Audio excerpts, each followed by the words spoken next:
எங்களுக்குள்ளேயே ஒரு பயம் வர மாதிரி ஒரு நிகழ்வு நடக்குதுன்னா நாங்கள் பார்த்தோம். எங்களுக்குள்ளே ஒரு நிகழ்வு எல்லா மாவட்ட செயலாளர், எல்லா மண்டல செயலாளர், எல்லா மாநில பொறுப்பாளர்கள் எல்லாம் முழுசுமே என்னை கட்சி ஆரம்பிச்சும் போது இருந்த அத்தனை பொறுப்பாளர்கள் நீ கட்சியில இல்ல.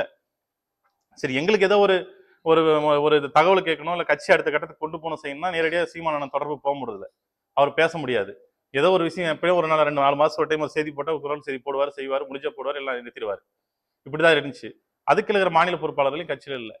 ஏதோ ஒரு விஷயம் ஒரு நம்மளுக்கு ஒரு பிரச்சனை அப்படின்னு அவங்களை கூப்பிட்டு பேசலாம் அப்படி கூப்பிட்டா கூட அவங்க எந்த ஒரு நடவடிக்கையும் இல்லை, தொடர்ச்சியா நடவடிக்கை எதுக்கும் வரதில்லை, எதுவுமே வரல. நாங்களா சரி என்ன பண்றது, இன்னைக்கு மாறி நாளைக்கு மாறுன்னு சொல்லிட்டு கட்சி ஆரம்பிக்கும் போது எல்லாம் சேர்ந்து அப்ப இவ்வளவு நெருக்க தூரமா எல்லாம் கிடையாது. அன்னைக்கெல்லாம் எருவியே பக்கத்துலயே உட்காந்து சீமான பக்கத்தோட காலையில உட்காந்து மாலை முடிக்கு பேசுற அளவுக்கு அன்னைக்கெல்லாம் இருந்தோம், செஞ்சோம், பேசணும். அன்னைக்கு கட்சியில ஆட்கள் இல்லை. அன்னைக்கு இன்னைக்கு கட்சி பெரிய அளவுக்கு ஒரு தமிழ்நாட்டில் ஒரு 3வது பெரிய கட்சியா வளர்ந்துருச்சு. ஒரு அங்கீகாரப்பட்ட கட்சி வளர்ந்துட்ட பிறகு எல்லாத்தையும் நிராகரிக்கிறாங்க. என்ன காரணமே தெரியல. எந்த ஒரு விஷயத்துக்கு வரதில்ல. கட்டமைப்பு மாத்துறாங்க, தொடர்ச்சியான கட்டமைப்பு மாத்துறாங்கன்னு தொடர்ச்சியான கட்டமைப்பு மாத்துறாங்க. முதல்ல எல்லாம் ஒரு 6 தொகுதி ஒரு மாவட்ட செயலர் நகரமா 6 பிரிச்சாங்க, 2 பிரிச்சாங்க, 2 தொகுதி ஒரு மாவட்ட செயலர் மாத்தினாங்க. இன்னைக்கு ரொம்ப கேவலமா இப்ப நடந்த செயற்குழு கூட்டத்துல அறிவிக்கிறார் அண்ணன். ஞாயிற்றுக்கிழமை நடந்த செயற்குழு கூட்டத்தில் அறிவிக்கிறாரு, ஒரு தொகுதிக்கு 5 தொகுதி செயலாளர் மாத்திரன்றாங்க. உலகத்துல எந்த கட்சி கட்டமைப்பு வர்றதுதான். ஆனா எந்த கட்சி கிழக்கு ஒரு தொகுதி 5 தொகுதி, ஒரு தொகுதி 5 பிரிச்சுங்கன்னா காவிரிப்பட்டினம் ஒன்றியம் எடுத்துட்டாங்கன்னா காவிரிப்பட்டினம் ஒன்றியத்துல தென்கிழக்கு தொகுதி வடமேற்கு ஒன்றிய செயலாளர் போட முடியுமா? அப்ப அங்கீகாரமே யாருக்கும் கிடைக்கக்கூடாது, எந்த ஒரு அங்கீகாரம் கிடைக்கக்கூடாது.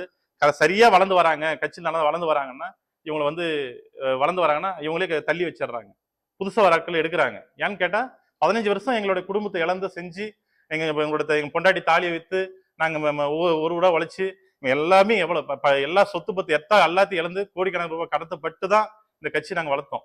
உங்களை எல்லாம் நீங்க பாத்துருப்போங்க. எவ்வளவு நாள் சாப்பாடு வழியில கூட எல்லாம் நின்று செஞ்சுதான் அம்மா உணவத்துல வாங்கி எல்லாம் சாப்பிட்டுருக்கோம். அது மாதிரி நிலைமையெல்லாம் தண்ணி குடிச்செல்லாம் வாழ்ந்துருக்கும் அந்த கட்சியில இருந்து. அவ்வளவுலாம் கட்சியில இன்னைக்கு திட்டமிட்டு எங்களை எல்லாருமே ஒதுக்குறாங்க, பேச மாட்டேன்றாங்க.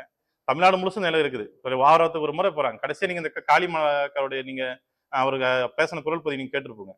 கடைசி குரல் பதிவு நீங்க உங்களுக்கான ஆட்கள் சேர்த்துறீங்க, உங்களுக்கான ஆட்களை நீங்க தனியா திரட்டுறீங்க, இது கட்சிக்கான ஆட்கள் தான் திரட்டணும் அப்படின்னு பேசுறாங்க. நாம் தமிழர் கட்சியின் ஒருங்கிணைப்பாளர் சீமான் மீது பல்வேறு குற்றச்சாட்டுகளை கிருஷ்ணகிரி ஒருங்கிணைப்பாளர் திரு கரு பிரபாகரன் கூறி செய்தியாளர்களை சந்தித்த காட்சிகளை பார்த்தோம். இளமை காலம் முழுவதும் நாம் தமிழர் கட்சிக்காக செலவழித்து விட்டதாகவும் தற்போது சீமான் பணத்திற்கு விலை போய்விட்டதாகவும் அவர் மீது சரமாரியான குற்றச்சாட்டுகளை அவர்கள் முன்வைத்து வருகின்றனர்.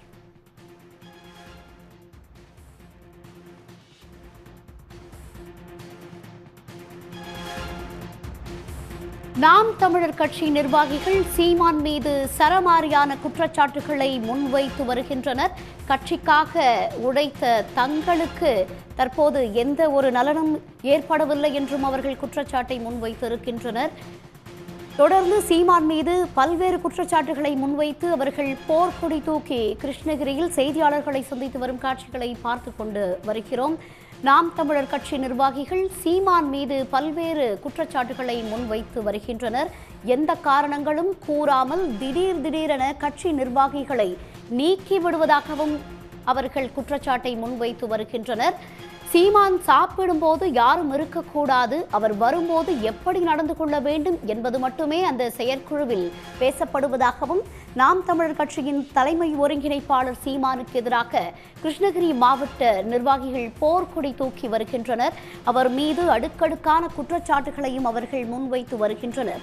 நாம் தமிழர் கட்சியில் யாரும் வளரக்கூடாது என சீமான் நினைப்பதாக கிருஷ்ணகிரி மண்டல நாம் தமிழர் கட்சி ஒருங்கிணைப்பாளர் கரு பிரபாகரன் செய்தியாளர்களை சந்தித்து தற்போது பேசி வருகிறார். சீமானுக்கு எதிராக கிருஷ்ணகிரியில் நாம் தமிழர் கட்சி நிர்வாகிகள் போர்க்கொடி தூக்கி வருகின்றனர். அவர் மீது பல்வேறு விதமான குற்றச்சாட்டுகளையும் அவர்கள் முன்வைத்து வருகின்றனர்.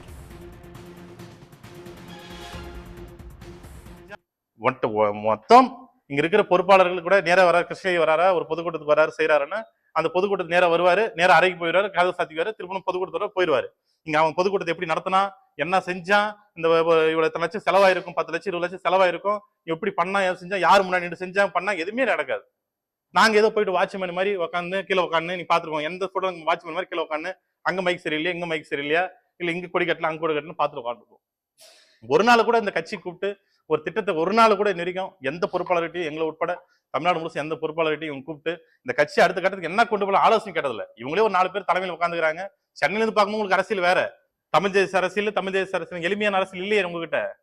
எளிமையான அரசியல் பேச மாட்டீங்களே, வந்து எங்ககிட்ட பேச மாட்டேங்க. வந்து நான் என்ன கஷ்டம், ஒருத்தன் 1/2 மணி நேரம் 1 மணி நேரம் போறோம் ஒரு இடத்துல, ஒரு பொறுப்பாளர் வீட்டுல போய் தங்கலாம், இல்ல ஒரு பொறுப்பாளர் வீட்டுல சாப்பிடலாம் நினைக்க மாட்டேறீங்களே நீங்க. எம்ஜிஆர் அந்த வேலை செய்யாம போயிட்டாரா? ஐயா செய்ய போயிட்டாரா? எல்லாம் செஞ்சன கட்சி கட்டமைச்சாங்க. எங்க பிள்ளைங்க ஒரு கல்யாணம் கச்சேரி நல்லது கெட்டது சாவுன்னு கூப்பிட்டா வரமாட்டேறீங்க நீங்க. ஆனா திமுக அதிமுக கட்சிக்காரன் எவனோ ஒருத்தர் செத்து போயிட்டா நீங்க அடுத்த நிமிஷம் போறீங்க. எவனோ பணக்காரன் இருந்துச்சு அடுத்த நிமிஷம் போய் நிக்கிறீங்க. அப்ப உங்க கட்சிக்காரன் மரியாதை இல்ல. நம்ம மாவட்ட செயலாளர் ஐயா மேற்கு மாவட்ட செயலாளர் ஆனா ராஜசேகரன் ஒருத்தர் இருந்தாரு. அக்கா மேரி செல்வராணின்னு ஒரு அக்கா இருந்தாங்க. கிட்டத்தட்ட கட்சியில அந்த தலித் தொகுதியில் உங்களுக்கு தெரியும் எவ்வளவு பெரிய அடக்குமுறை, எவ்வளவு பெரிய மொழிவாரி பிரச்சனை இருக்குது. நாம் தமிழர் நாங்க கொண்டு போன எவ்வளவு பிரச்சனை இருக்குது. அந்த பகுதியில் நின்று கட்சியை வளர்த்தினாங்க. உடல் நோய்பட்டு 2 காலை இறந்துட்டு நீங்க சுகர்ல 2 காலில் இருந்து சக்கரை நோய் வந்து 2 காலை இறந்துட்டாரு. எத்தனை முறை நீங்க வந்து பாத்துருக்கீங்க பொறுப்பாளரை? எதை நம்பி நான் போக சொல்றீங்க? நீங்க உங்க கட்சியில் நாளைக்கு இருக்கோம், நீங்க எல்லாம் முடிஞ்சு நாளைக்கு வரோம், நாளைக்கு ஏதோ ஒரு கட்சி ஏதோ போடுறாங்க, வழக்கு போடுறேன், நாளைக்கு என் குடும்பத்தை பாக்குற பார்த்து உனக்கு குடும்பத்துக்கு 10 லட்சம் 50 லட்சம் கூட சொல்ல, உங்களுக்கு காசு கூட சொல்ல, ஒரு ஆறுதல் சொல்ல தான் உங்களை வர முடியுமா என்கிட்ட நீங்க? அப்ப எதை நம்பி நாங்க இருக்கோம், உங்க கூட இருக்கோம்? எதை நம்பியுமே இல்லை, எல்லாமே இழந்து வந்துட்டோம். ஒரு பொதுச் செயலாளர் போடுறீங்க, மாநில பொதுச் செயலாளர் ஒருத்தர் போடுறீங்க, கட்சியில நெருங்கி அவர் பார்த்தா கட்சி பத்தி தவறா பேசுன ஒரு ஆளு திருதுப்புன்னு கூட்டு வந்து முந்தானத்து வந்து செயற்குழு கூட்டத்துல இவர் தான் மாநில கட்சியோட பொதுச் செயலாளர் அறிவிக்கிறீங்க. அப்ப யாருமே கேட்டீங்க? எந்த நடவடிக்கை கொடுக்குது? யாரு கேட்கறீங்க? நீங்க உன்னை பத்தி அதிசயமா வெளியே பேசுறான், அவன் திருதுப்புன்னு வரான், உங்களுக்குள்ள என்ன எனக்கு மச்சு அவர் பொதுச் செயலாளர் அறிவிக்கிறீங்க? யாரு கேட்டு பண்றீங்க இந்த விஷயம்? தவறு எங்குது? நீங்க அந்த மண்ணின் மைந்தருக்கு எப்படி தமிழ்நாடு முழுசும் நீங்க மண்ணின் மைந்தருக்கு நீங்க வந்து இடஒதுக்கீடு கொடுக்கணும், மண்ணின் மைந்தர்கள் தான் நீங்க ஆட்சி ஆளுன்னு சொல்றீங்களோ, அதே மாதிரி ஒவ்வொரு தேர்தலும் இடைத்தேர்தல் உட்பட எல்லா தேர்தல் உட்பட உள்ளாட்சி தேர்தலும் நாடாளுமன்ற தேர்தல் எல்லா தேர்தல் உட்பட நீங்க அந்த மண்ணில் மைந்தனுக்கு தான் நீங்க சீட்டு கொடுக்கணும். நீங்க அதே செய்ய மாட்டீங்க. நீங்க அப்ப யாருக்காக வேலை செய்யற அரசியல் இது? ஒன்னும் புரியல எங்களுக்கு. அப்படி ஒரு நிலைமை வரும்போது தான் நாங்க மாறி நிக்கிறோம், வேற வழி இல்லை எங்களுக்கு. இப்பயும் தாங்கனால வழி எவ்வளவு முடியல. 5 நாளுக்கு அழுது உட்காந்து என்ன பண்றது தெரியல. கட்சி பொறுப்பாளர்கிட்ட செயற்குழு கூட்டம் வைக்கிறீங்க, முந்தான செயற்குழு கூட்டம் வைக்கிறீங்க, செயற்குழு கூட்டம் வைக்கிறீங்க, செயற்குழு கூட்டத்தை என்ன பேசுறீங்க? நாங்க எப்படி வருவோம், நீ காருக்கு முன்னாடி இப்படி போனோம், நீங்க வந்தா சாப்பிடும்போது யாரும் இருக்கக்கூடாது, உள்ள உட்காரும்போது இருக்கக்கூடாது, இதான் செயற்குழு கூட்டத்துல பேசுவாங்களா? பொதுக்குழு கூட்டம்னு கூப்பிடுறீங்க, நீங்களே பேசிடுங்க, போறது முன்னாடி கையெழுத்து வாங்கிடுறீங்க. செயற்குழு கூட்டம் கூப்பிடுறீங்க, நீங்களே கையெழுத்து வாங்கிடுறீங்க. என்ன மதிப்பு? இன்னும் ஒரு கார்பரேட் கம்பெனி கூலிக்கு வேலை செய்யணும் 14 வருஷம் வேலை செஞ்சோம். யாருக்கிட்ட என்ன கேட்டு செஞ்சிருக்கீங்க? கேட்டிருக்கீங்களா? என்னைக்குன்னா ஒரு நாள் போன் பண்ணி தம்பி இது கட்சி ஐட்டம் எப்படி போன ஒரு நாள் கேட்டிருக்கீங்களா? யாருன்னா ஒருத்தர் புகார் சொல்லிட்டானா அடுத்த நிமிஷம் திட்டத்தை மட்டும் போன் வந்துடும். இது எதுக்கு வந்திருக்கு? நீங்க எனக்கு வந்திருக்கீங்க கட்சி நடவடிக்கை எப்படி வளர்க்கலாம், உங்க பகுதி என்ன பிரச்சனை இருக்குது, என்ன பண்ண போற கேட்டா நான் என்ன பார்த்துட்டு சாதாரண நினைக்கிறேன், எனக்கு எல்லா பக்கம் தெரியும், என்ன சரி தெரியாம பேசுறீங்க.